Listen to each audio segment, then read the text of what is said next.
Pemirsa, jumpa kembali dengan saya Gani Sugani, preman teu pangsiun-pangsiun, dalam acara Hongkong ngabohong ku ngawangkong di Kusumularang TV. Alkisah, ada seorang laki-laki yang mabuk parah, jalannya sempoyong daulugdag dari deng.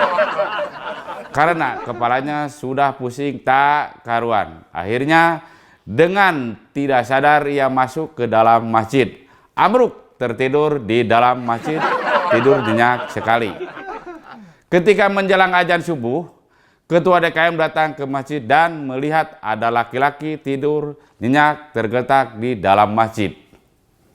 Pak ketua DKM itu langsung membangunkan laki-laki itu dengan menepuk-nepuk bahu. Jang, bangun!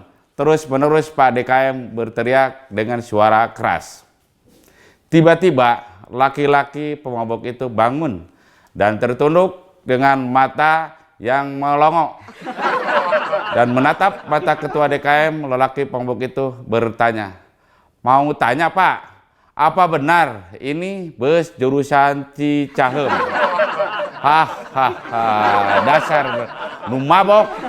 Demikian pemirsa Kusumularang TV, jangan lupa subscribe ya. Saya Gani Sugani, preman teu pangsiun-pangsiun. Seri atuh euy, bisi diontro ku urang ka imah.